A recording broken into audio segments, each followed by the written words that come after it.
Hey guys, welcome back to the Madrid Pundits, a channel for the Madridistas, by the Madridistas and of the Madridistas। तो यार अगर आप इस channel पे नए हैं, चैनल को सब्सक्राइब करें, इस वीडियो को लाइक करना एंड इस वीडियो को एंड तक ज़रूर देखना। भाई साहब, what an amazing day at the office for Real Madrid yesterday. Because एक मैच था जो कि काफ़ी बोरिंग चल रहा था, but in the last 15 minutes real Madrid killed सेविया एकदम बराबर से। हम लोग पूरे मैच में डिस्कस कर रहे थे यार कि ये कितना डल मैच चल रहा है, हमारे प्लेयर्स बराबर से परफॉर्म नहीं कर रहे हैं। But as soon as substitutions किए कार्लो एंचेलोटी ने, Madrid were clicking up very very well and Madrid बहुत ही अच्छे से परफॉर्म कर रही थी। मुझे थोड़े से क्वेश्चंस भी है इस विन के बाद, थोड़े से डिफेंसिव इश्यूज हैं रियल मैड्रिड की, जिसके बारे में आगे जाके भी बात करूंगा इस वीडियो में। बट सबसे पहले तो यार, अगर एक ओवरऑल फर्स्ट हाफ की अगर मुझे बात करनी होगी ना, तो real Madrid versus सेविया in the first 10 minutes काफ़ी एक्टिव लग रहा था, काफ़ी एक्शन दिख रहे थे दोनों टीम्स की तरफ से। सेविया एक ऐसी टीम थी जो कि 12th थी, अब तो पता नहीं कहाँ होगी वो, बिकॉज और 3 पॉइंट्स उन्होंने लूज़ कर दिए हैं, वो नहीं ले पाए against Real Madrid, because obviously Madrid जीत गई। बट अगर मुझे इस गेम के बारे में और बात करनी होगी तो फर्स्ट 10 मिनट्स काफ़ी एक्शन दिख रहा था हमको। बट उसके बाद Sevilla were looking to cool down the play. वो लोग टेम्पो अपना सेट करना चाह रहे थे, जो कि क्रूस और मॉड्रिच और चुआमेनी के होते आप इतना कर नहीं सकते। लेकिन वो भी अपने खुद के हाफ में बॉल काफ़ी अच्छे से मेंटेन करके रख रहे थे। वहाँ पर सेविया थोड़ी सी आपको स्विचेस करते हुए दिख रही थी प्लेस की, बट ज़्यादा वो भी नहीं कर पाई। रियल मैड्रिड फर्स्ट हाफ में मोर और लेस एक मिड ब्लॉक या फिर एक लो ब्लॉक बनाकर खेल रही थी, एंड साथ ही साथ वो लोग काउंटर अटैक पे ज़्यादा एक्टिव लग रहे थे Real Madrid. But as soon as हमने काउंटर अटैक्स भी करने गए ना, तो मेरे ख्याल से जो सेकंड काउंटर अटैक था हमारा, जो कि अराउंड 10th मिनट या 12th मिनट के अराउंड आया, वहाँ पर हमें क्लियरली दिखा कि हमारे राइट हैंड साइड से, आई वोंट से कि वो प्लेयर्स की मिस्टेक है, but I think it is Carlo Ancelotti's tactics at play here, because हमें भी उनके हाफ में हमें खुद को सेटल करना था। अगर आप लोग मेरा पॉइंट समझ रहे हो तो बेसिकली मैड्रिड ने काउंटर अटैक किया तो मिडफील्ड और अटैक दोनों आगे गए उनके हाफ में। अगर मेरे पास कोई फोटो होगी या फिर अगर एक हाईलाइट्स देखूंगा तो फिर हो सकता है कि मैं आपको दिखा दूँ, बट अगर नहीं देखूंगा तो आप समझ जाएं कि यार जो हमारी अटैकिंग लाइन है और जो हमारी मिडफील्ड लाइन है, जो यानी कि जो 6 प्लेयर हैं, वो तो आगे जाके उनके हाफ में सेटल हो जाएंगे, है ना। तो काउंटर अटैक करने का शायद से वही एक पॉसिबिलिटी था कि मैड्रिड को उनके हाफ में जाके गेम सेटल करना है, इसलिए मैड्रिड आगे जाके फिर हाई लाइन बनाने की कोशिश कर रही थी। बट फिर सेविया ने हमको वापस पीछे पुश किया by having ample amount of chances very very quickly. तो सेविया की यही मुझे एक खास बात लग रही थी। But going by the way the season is going यार, वो लोग 12th हैं currently before the Madrid game. अभी करंटली वो ला लीगा में शायद से 13 भी हो सकता है, 14 भी हो सकता है, I don't know, I have got to check. But अगर मुझे इस गेम के बारे में बात करनी होगी ना, तो Sevilla were actually looking decent in the first half. सिर्फ 10 पॉइंट्स किए थे उन्होंने 10 गेम्स में हमारे गेम से पहले, and it is really looking very abysmal for सेविया right now. And कल के मैच की अगर मुझे बात करनी होगी तो सर्टन प्लेयर्स सेविया के काफ़ी अच्छा खेल रहे थे, जैसे कि उनका राइट बैक गुदेल्स भी काफ़ी अच्छा खेल रहा था, मोंटियल शायद से उनका राइट बैक है, I can't remember, I think Jesus Navas भी था उनका राइट बैक, वो भी काफ़ी अच्छा खेल रहा था। आई थिंक रैकिटिच का बहुत ही बैंग एवरेज गेम था। इसको तो मुझे फर्स्ट हाफ में देखा ही नहीं उनकी तरफ से, I was expecting a lot more from इसको, क्योंकि उसका ग्रैंड रिटर्न है टू द सांतियागो बर्नाब्यू, तो मुझे लग रहा था कि वो परफॉर्म करेगा, मुझे लग रहा था कि वो टर्न अप करेगा, ऑल्दो उसने ऐसा कुछ किया नहीं।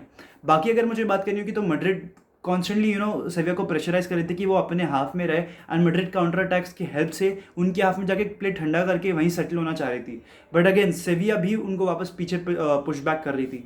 तो यही एक पोजीशन का जो चेंजेस हुआ और जो प्लेज या के जो स्विचेस हुए हैं, वो काफ़ी एक्साइटिंग थे to watch. But after that first half के बाद अगर मुझे बात करनी है सेकेंड हाफ की, तो सेकेंड हाफ मुझे काफ़ी डर लगा दोनों साइड से।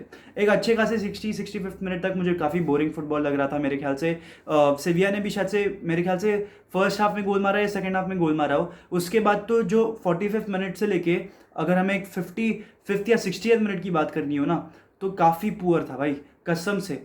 बहुत ही ठंडा प्ले चल रहा था, एंड दोनों टीम्स की खासियत ही शायद से यही है कि वो टेम्पो मैच या फिर टेम्पो ठंडा रखना जानते हैं, या फिर बॉल अपने हाफ में काफ़ी अच्छे से कंफर्टेबली पास ऑन करना जानते हैं। शायद से यही दोनों टीम्स की खासियत लगती है मेरे को। एंड मैड्रिड की एक चीज़ ना मैं पॉइंट आउट करना चाहूँगा, ये जो कॉन्स्टेंट हम एक ही गेम में लो block, mid block, high line तीनों खिलाते हैं ना, वो शायद से हमें भारी पड़ सकता है, बिकॉज क्लियरली हम लोग क्लीन शीट्स नहीं रख पा रहे। एंड क्लीन शीट जब हम नहीं रख पा रहे होते ना, you got to question the team, you just can't blame the 2 defenders या फिर 1 गोलकीपर।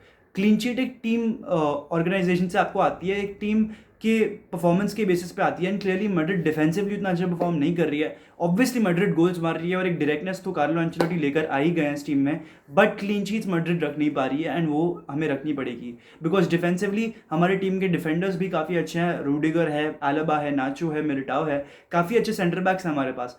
तो clearly you just can not blame the centre backs, ठीक है ना, and all the four of them have given us very very good performances this season, so you can't blame them entirely, not even the fullbacks जहाँ पर Fallon Mendy, Danny कार्वाहाल या लूकस Vazquez जो भी है हमारे पास उस पोजीशंस पे प्लेयर्स हैं, उनको भी आप ब्लेम नहीं कर सकते। Clearly it has to be coming more from our attackers as well, जो कि पीछे ड्रॉप करेंगे और डिफेंड करेंगे, because you defend as a team, you attack as a team. Casemiro ने ये लाइन यूज़ करी थी 1920 सीजन में जब उसका एक इंटरव्यू हुआ था, एंड वहीं पर मैंने ये चीज़ सीखी थी यार कि डिफेंड आप एक टीम की तरह ही कर सकते हो, अटैक तो यार इंडिविजुअल ब्रिलियंस के बेसिस पे भी बनता है ना। बाकी तो आप एलाबा मिलिटा को इतना क्वेश्चन नहीं कर सकते, और मैं भी क्वेश्चन नहीं कर रहा हूँ because obviously that Duo one the champions league last season, तो मैं उनको इतना क्वेश्चन नहीं कर रहा हूँ। बट एलाबा मिलिटा उनकी सेंटर बैक पेयरिंग में गोल्स गए हैं, मैं ये कहना चाहूँगा।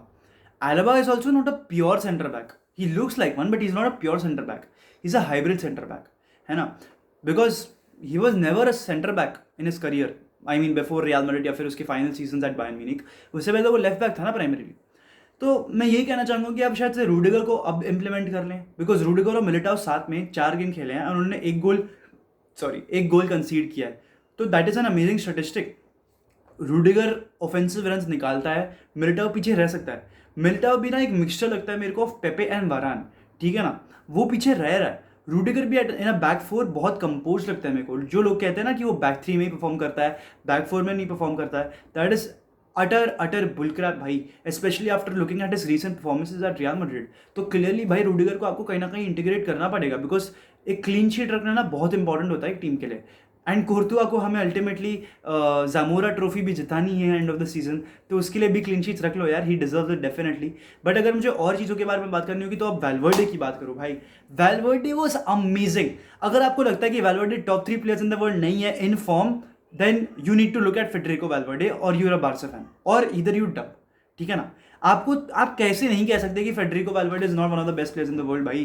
Federico Valverde is your 5th defender, is your 4th midfielder and your 3rd attacker. कल की गेम में तो ये लिटरली प्रूव हो गया भाई, बिकॉज जब वो प्रेस कर रहे थे ना, 3 अटैकर्स वर प्रेसिंग, जब हम लोग पोजीशन रख रहे थे ना, there were 4 midfielders keeping the ball, and जब हम डिफेंड कर रहे थे ना, इट वाज अ 5-3-2। तो क्लियरली एक एक्स्ट्रा मैन की पॉलिसी कार्लो एंचेलोटी अपना रहे हैं with Federico Valverde, because that man is literally everywhere. एक primarily box to box midfielder हर जगह नहीं हो सकता है, लेकिन ये बंदा बस भागते रहता है।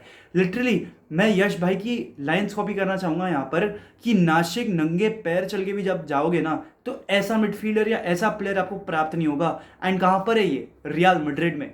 तो Federico Valverde is literally amazing यार। एंड अगर ऐसे गोल्स मारते रहेगा ना, बैलन डोर की शॉट्स हमें देनी पड़ेगी, बैलन डोर की शॉट्स।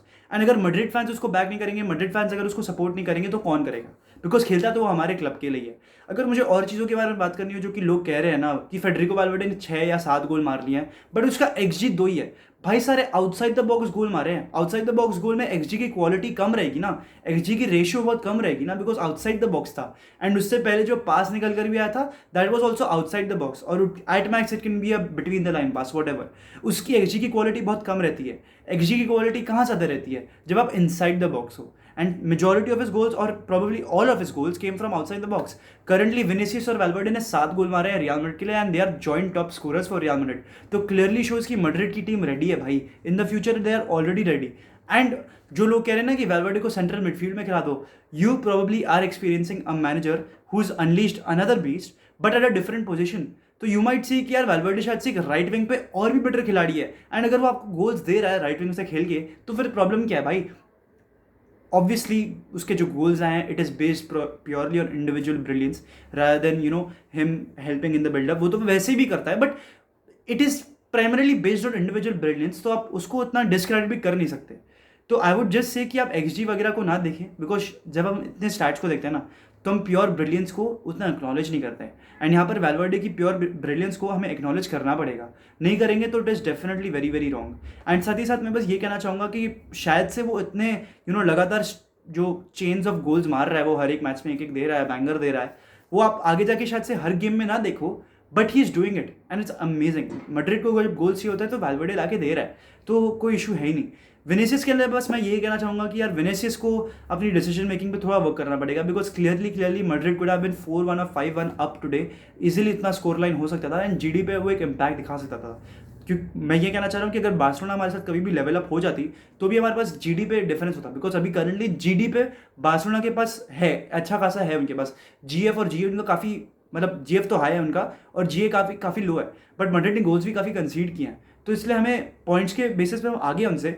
बट अगर हम हमारे साथ लेवल पे आते हैं ना तो बार्सिलोना को प्रेफरेंस मिल जाएगी। तो मेरा बस ये कहना है Vinicius needs to work a bit on his decision making, वहीं पे मेरा क्वेश्चन है। बट अगेन वो बहुत क्विक है, तो चेल्सी उतना दिमाग उसका ना सोच नहीं पाता होगा, उसके पैर ज़्यादा चलता है क्योंकि।